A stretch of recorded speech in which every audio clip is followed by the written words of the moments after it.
All right, let's dive in. Today, we're tackling a concept that might just change how you view our planet. The Anthropocene, like the Jurassic period, or the Ice Age. Exactly. Well, some scientists believe that humans are having such a massive impact on the Earth that it warrants an entirely new epoch in geological history. That's what the Anthropocene is all about. It's interesting, isn't it? We usually think about huge changes to the Earth, in terms of things like asteroids Oh, yeah, or like massive volcanic eruptions. But to think that we humans might be a force of nature on that scale, right. well, it's both fascinating and honestly a bit unsettling. Totally. It's almost like Earth's history is a huge novel written in these layers of rock. And now humans are here scribbling in our own chapter. Yeah. But here's the thing, and this is what's crazy to me. Based on all of Earth's natural cycles, we should actually be heading into an ice age right now, Mm-hmm.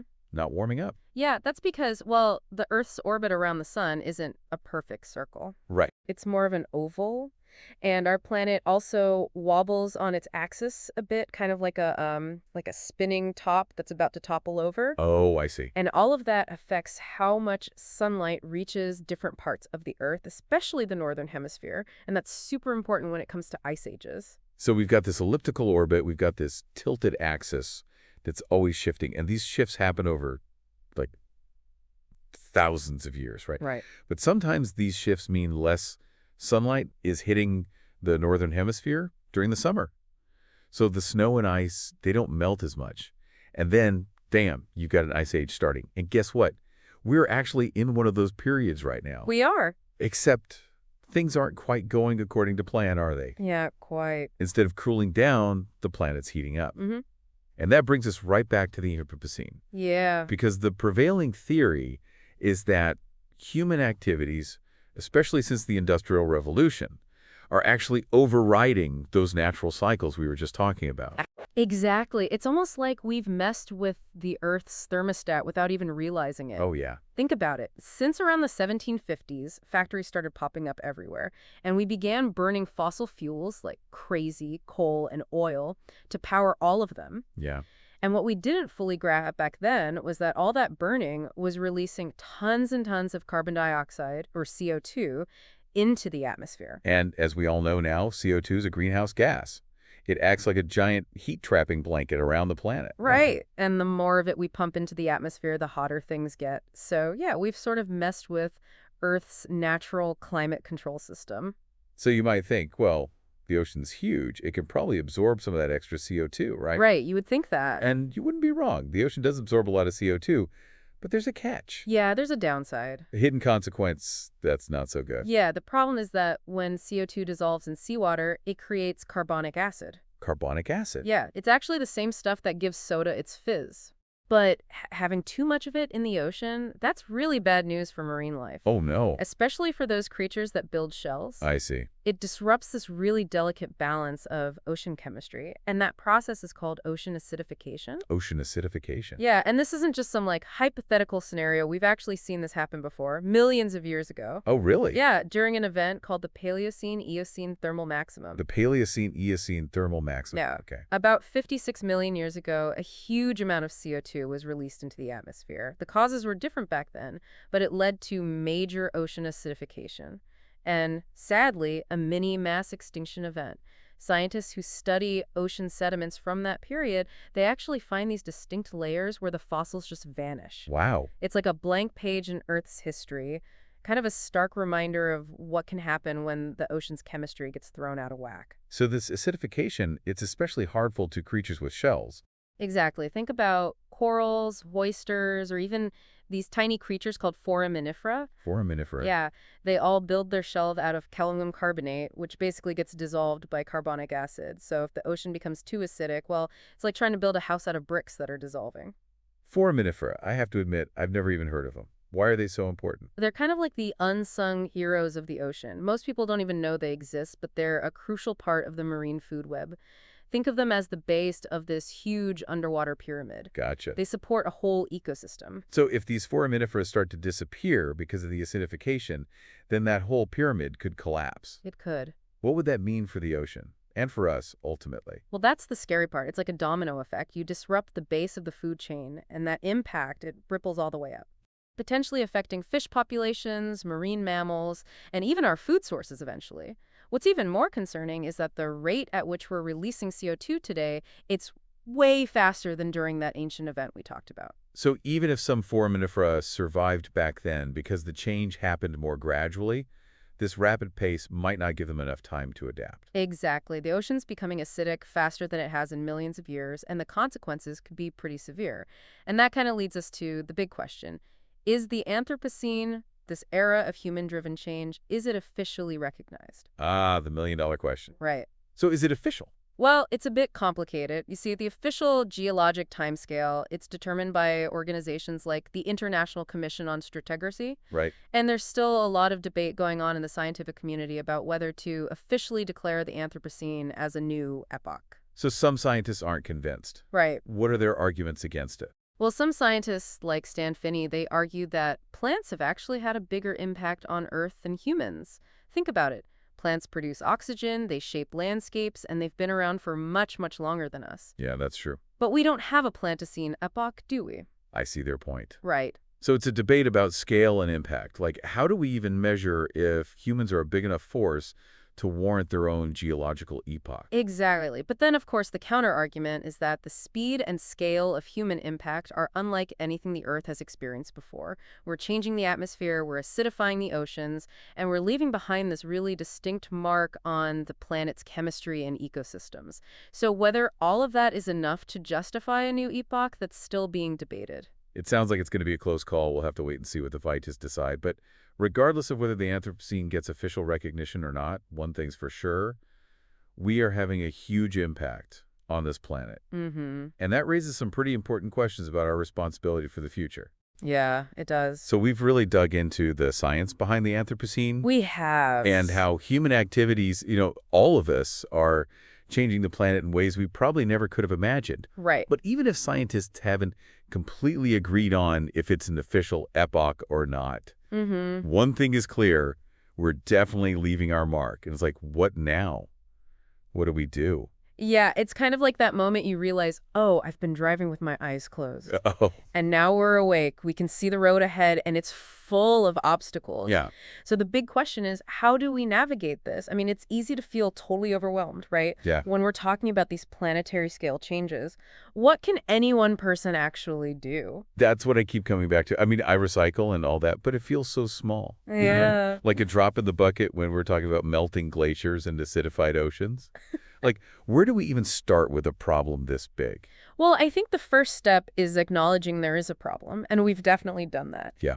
The next step is, well, it's more of a mindset shift. We have to move away from this idea of just taking resources from the Earth and move towards managing those resources sustainably. So, like, it's the difference between spending all your money right away versus investing it wisely so it grows over time. Exactly. We've got to figure out how to meet our needs without depleting the planet's resources. And that means switching to renewable energy sources, things like solar and wind power, Oh, yeah. reducing our overall consumption, and getting creative about minimizing our environmental impact. Okay, that makes sense. But all of that, it seems like it needs everyone to be on board, right? Of course. Can't just be a few people making those eco-friendly choices. You're absolutely right. We need these big systemic changes. We need policies that encourage sustainability. And honestly, we need global cooperation to really tackle the challenges of the Anthropocene. Okay, But that doesn't mean what individuals do is meaningless. right. Every choice we make, every action we take, it creates a ripple effect. It influences the people around us, and it can even put pressure on, companies and policymakers to step up and make changes. So what are some things that our listeners can actually do in their daily lives to actually make a difference? Because it can feel so big and overwhelming. Oh, there's definitely a lot you can do. I think a good place to start is by understanding your own personal impact. There are these online calculators Oh, yeah. that can help you figure out your carbon footprint. That can be really eye-opening. And from there, well, you can start by making small changes in your day-to-day life. Like what kind of changes? What would those be? Well, for example, think about how you could reduce your energy use at home. Okay. Maybe switch to energy-efficient appliances, or use public transport more often. Choose sustainable products whenever you can. Support local businesses that are, environmentally responsible. And another big one is considering reducing your meat meat consumption. Oh, right. Because the meat industry has a really significant environmental footprint. Yeah, that's true. But it's so easy to get caught up in the day-to-day, Yeah. and kind of forget about that big picture stuff. How do we keep the momentum going? How do we keep focusing on this? By talking about it, don't underestimate the power of conversation. Right. Share your concerns, the things you're learning, talk to your friends and family, your colleagues, raise awareness, start those discussions, and get other people excited about taking action. Because the more people who understand the challenges that we're facing, the more likely we are to find solutions. Yeah, like a chain reaction almost, right? One person's actions and words inspire others to make changes, and then those changes just keep building. Exactly. Speaking of changes, you mentioned earlier that the Anthropocene, it's leaving a very clear mark on the planet. Mm-hmm. So what exactly will future geologists find when they start digging into those layers of rock that represent our time? It's almost like we're unintentionally creating this time capsule, you know? Oh, wow. For future generations, they'll probably find a layer that's just full of plastic, Oh, yeah. which has become so common in our modern world. Everywhere. They'll see changes in the fossil record, which will show how ecosystems shifted and, which species went extinct. They might even detect a chemical signature of nuclear testing, which is like a marker of a pretty pivotal moment in human history. Wow, that's incredible to think about. It's fascinating, but it's also kind of a sobering thought, right? It It is. really highlights how we're leaving this permanent legacy on the planet, for good or for bad. Yeah, it's a powerful reminder that the decisions we make today, they have consequences that reach far into the future. Remember, the Anthropocene's story isn't over yet. Right. We still have the power to choose how it unfolds. We've covered so much in this deep dive, but it feels like we've barely scratched the surface. It's a big topic. What other perspectives on the Anthropocene should we be thinking about? Welcome back. So as we wrap up our deep dive into the Anthropocene, I think it's good to take a step back and think about the bigger picture. Mm. The Anthropocene, it's not just about data and graphs and stuff, right? You're right, it goes way deeper than that. The Anthropocene, it makes us think about some really fundamental questions, like what is our place in the world? What's our responsibility to the future? It's almost philosophical, I guess. Yeah, it is. It kind of challenges those old ideas that humans are somehow special or separate from nature, like we're above it all. Mm-hmm. But the Anthropocene, it tells a different story. Definitely. We're actually super interconnected with all of Earth's systems. And our actions, they can have all these unintended consequences that we can't even predict. It's like a spider web, we pull on one thread and the whole thing vibrates. Oh, yeah. The Anthropocene, it's a reminder that we're not just passengers on this planet. We're actively shaping it with every choice we make. Right. And those choices, they matter, not just for us, but for, everyone who comes after us. It's like we've inherited this amazing planet. Yeah. And now it's our turn to decide what kind of legacy we're going to leave. It's a lot of pressure, right? I think a lot of people are feeling that these days. Yeah, I think so. I mean, the Anthropocene, it can feel really overwhelming. Like we're up against this massive, complicated problem, and there's no easy answer. Totally. But that's where human ingenuity comes in. We're adaptable, we're problem solvers, we can figure this out, we can find solutions that work for both people and the planet. So what would that look like? I mean, how do we go from feeling overwhelmed to actually taking action? What can we do? Well, there's no one-size-fits-all solution, right? Right. The Anthropocene, it impacts different parts of the world differently. What works in one place might not work somewhere else.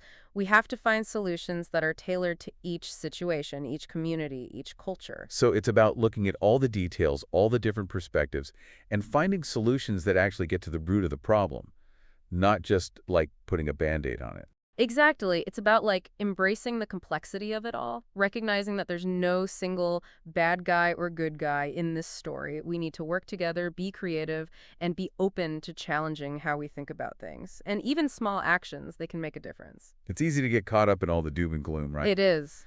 But I think we have to remember that humans are pretty resilient too. Oh, definitely. We've faced challenges throughout history, and we've always found ways to adapt. We've found ways to invent new things. I have to believe we can do the same with the Anthropocene. I think so too. We need to find that balance. We need to acknowledge how serious this is, but we can't give in to despair. We have to take that concern and turn it into action. We can make a difference in our own lives, in our communities, and we can inspire others to do the same. So as we come to the end of this deep dive, Mm-hmm. I'm feeling a sense of urgency, but also a sense of possibility. The Anthropocene, it's a wake-up call, but it's also a chance for us to rethink things, to do things differently.